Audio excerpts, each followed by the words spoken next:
নমস্কার বন্ধুরা, আমি ডক্টর জয়ন্ত মাহাতো। ভিডিওর শুরুতেই আপনাদের একটা কথা জিজ্ঞাসা করি। কখনো কি এমন হয়েছে যে খুব শখ করে কোথাও বাইরে রেস্টুরেন্টে খেতে গিয়েছেন অথবা কারো বিয়েবাড়ি বা কোনো অনুষ্ঠান বাড়িতে গিয়েছেন, কিন্তু ২-১ গ্রাস খাওয়ার পরেই আপনার মনে হচ্ছে যে পেটটা যেন একদম ফুলে ঢোল হয়ে যাচ্ছে।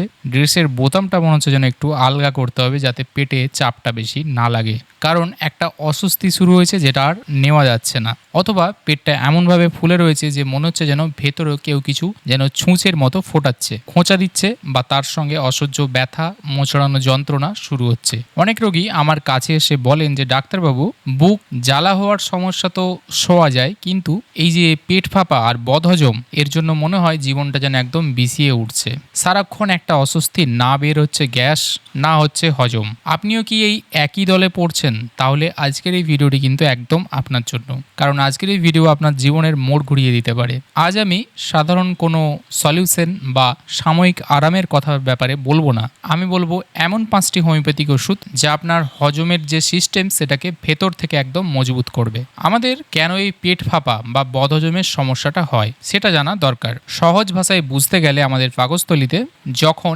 এনজাইম বা পাচক রস ঠিক মতো নিঃসরণ হয় না, তখন খাবারগুলো ঠিকঠাকভাবে হজম হয় না এবং পচতে শুরু করে। এই পচন থেকেই তৈরি হয় গ্যাস।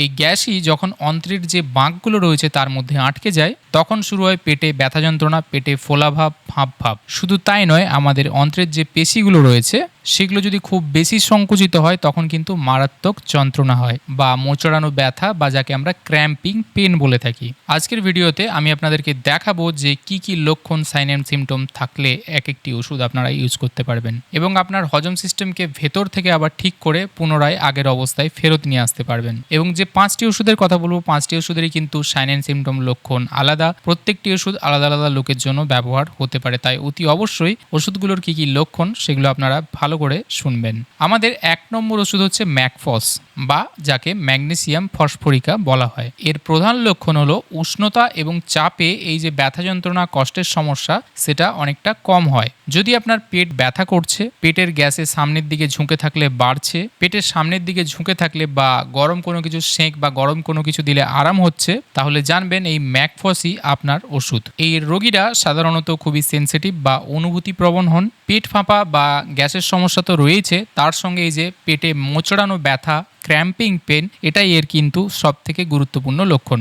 ব্যথাটা হঠাৎ আসে, হঠাৎ চলে যায়, কিছুক্ষণ ছাড়া ছাড়া আসে। বেশিরভাগ সময় এই পেশেন্টরা একটু শীতকাতর টাইপের হন। পেটে যখন বায়ু জমে পেট একদম ফুলে ঢোল হয়ে যায় এবং সেই ব্যথাতে রোগী ছটপট করতে থাকেন, তখন ম্যাকফস এই ওষুধটি একদম জাদুর মতো কাজ করে, কারণ এটা নার্ভ এবং আমাদের পেশির উপরে সব থেকে ভালো কাজ করে। সেই জন্য পেটের যে অন্ত্র রয়েছে তার যে পেশি, সেগুলো যখন সংকুচিত বা সেই জায়গাতে কোনো প্রবলেম হচ্ছে, সেখানে কিন্তু রিল্যাক্স করতে সেগুলোকে সাহায্য করে। এক্ষেত্রে আপনারা নাক্স ভূমিকা একটি ওষুধ যেটা রয়েছে, যেটা এই গ্যাস অম্বলের সমস্যার জন্য কিন্তু প্রায়শই আপনারা জানবেন বা ব্যবহার করে থাকেন, কিন্তু এর সঙ্গে যে পার্থক্য, যে নাক্স ভূমিকাতে কিন্তু এরকম ব্যথা বা যন্ত্রণার ক্যারেক্টারটা অতটা থাকে না, যেটা ম্যাকফসের এই ওষুধটির ক্ষেত্রে একদম প্রমিনেন্ট থাকে। ম্যাকফস সব থেকে আপনারা খেতে পারেন 6x অথবা 12x ট্যাবলেট ফর্মে পাওয়া যায়। 4টে করে ট্যাবলেট দিনে 2বার থেকে 3বার আপনারা খেতে পারেন। নর্মাল যদি সমস্যা বেশ কিছু দিনের হয় তাহলে আপনারা 5 থেকে 7 দিন কন্টিনিউ করতে পারেন, এবং সমস্যা যদি দীর্ঘদিনের হয় তাহলে হয়তো কোনো ক্ষেত্রে 1 মাস কন্টিনিউ করতে পারেন। কিছু কিছু ক্ষেত্রে ম্যাকফস 230 এগুলোও ইউজ হয়ে থাকে। সেক্ষেত্রে 200 পোটেন্সি 1 চামচ জলে 1 ফোঁটা করে মিশিয়ে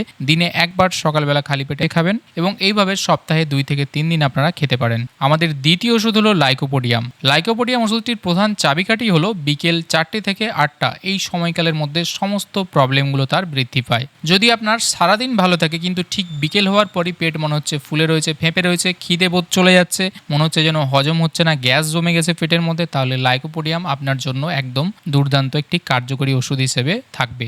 মাইন্ড বা মানসিক যদি দেখি তাহলে এই রোগীর একটু বুদ্ধিমান হন, কিন্তু শারীরিকভাবে কিছুটা দুর্বল হন। আবার খিদের কোনো ঠিক নেই, প্রচণ্ড খিদে নিয়ে খেতে বসবে, কিন্তু 2 গ্লাস খাওয়ার পরেই খিদে বোধ তাদের চলে যায় একদম। পেট মনে হয় যেন একদম ভরে গেছে, পেট মনে হচ্ছে যেন একদম ফুলে ফেঁপে রয়েছে এবং সে আর খেতে পারে না। মিষ্টি জাতীয় খাবার এবং গরম খাবার এনাদের খুবই পছন্দের। পেটের মধ্যে সবসময় এনারা বলবেন যে ডাক্তারবাবু একটা গুড়গুড় টাইপের একটা আওয়াজ বা সবসময় একটা শব্দ আমি পাচ্ছি। হজম ক্ষমতা এতটাই কমে যায় যে সামান্য অল্প কিছু খেলেও এনাদের গ্যাস অম্বলের প্রবলেম তৈরি হয়। এই টাইপের লক্ষণগুলো থাকলে লাইকোপোডিয়াম ওষুধটি ইউজ হয়। এবারে প্রথমে যে ওষুধ ম্যাকফোস বলেছিলাম তার সঙ্গে লাইকোপোডিয়ামের ডিফারেন্স হলো ম্যাকফোসের রোগী গরম সেঁক চায়, তাতে তার আরাম হয় গরমে, কিন্তু লাইকোপোডিয়ামের রোগী গরম খাবার বা গরম জাতীয় জিনিসগুলো খেতে বেশি পছন্দ করে।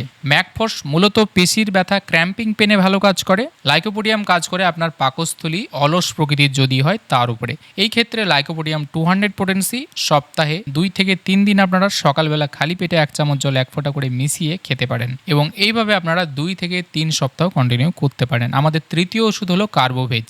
এর গোল্ড মেডেল সিমটম হলো পেটের ওপরের দিকে গ্যাসের ভাবটা প্রচন্ড বেশি, মানে নিচের অংশ বা সাইডের অংশ বাদ দিয়ে ওপরের ভাগে বেশি হয় এবং বাতাসের খুব এনারা চাহিদা থাকে, অর্থাৎ বাতাস, ঠান্ডা বাতাস বিশেষ করে পছন্দ করেন বা চান। মানে তার সামনে যদি ফ্যান চলে তাহলে তার খুব আরাম হয়।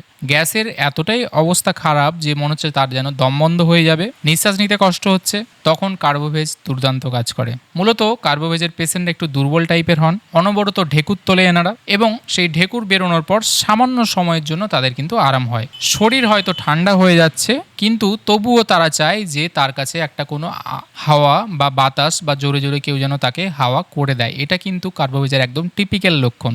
দুধ বা চর্বিযুক্ত খাবার এনাদের একদমই সহ্য হয় না। এদের হজম প্রক্রিয়া এতটাই দুর্বল যে মনে হয় যেন পেটটা ফুলে গিয়ে একটা ড্রামের মতো হয়ে গেছে। লাইকোপোডিয়ামের ক্ষেত্রে গ্যাস তৈরি হয় বেশিরভাগ ক্ষেত্রে তলার দিকে, কার্বোভেজের ক্ষেত্রে বেশিরভাগ সময় গ্যাস তৈরি হয় পেটের ওপরের অংশে। লাইকোপোডিয়াম বিকেল 4টে থেকে 8টায় সব থেকে বেশি বাড়ে। কার্বোভেজের সেরকম কোনো নির্দিষ্ট সময় নেই। কার্বোভেজ ইউজ করতে গেলে 30 পোটেন্সি দিনে 1বার থেকে 2বার 1 চামচ জলে 1 ফোঁটা করে মিশিয়ে খেতে পারেন। এইভাবে 2 থেকে 3 দিন আপনারা প্রাথমিকভাবে কন্টিনিউ করতে পারেন। আমাদের চতুর্থ ওষুধ হলো চায়না বা সিঙ্কোনা অফিসিনালিস। চায়নার প্রধান লক্ষণই হলো পুরো পেট জুড়ে আপনার মনে হবে বায়ু বা একদম গ্যাস ভর্তি হয়ে গেছে। এক্ষেত্রে ঢেকুর তুললেও কোনো আরাম হয় না। কার্বোভেজে আমরা আগে জানলাম ঢেকুর তুললে অল্প বিস্তর আরাম হয়, কিন্তু চায়নার ক্ষেত্রে কোনো আরাম হয় না। মনে রাখতে হবে যে সিঙ্কোনার পেশেন্টরা বা চায়না রোগীর পেশেন্টরা দীর্ঘদিন কোনো সমস্যা, রোগ অসুখে ভুগে যদি উঠে থাকেন, তারপর তাদের গ্যাস অম্বলের সমস্যা এটা এতটাই দুর্বল হয়ে যায়, তখন সেক্ষেত্রে চায়না ভালো কাজ করে। অর্থাৎ এদের শরীরে দুর্বলতা, কোনো রোগে ভোগা,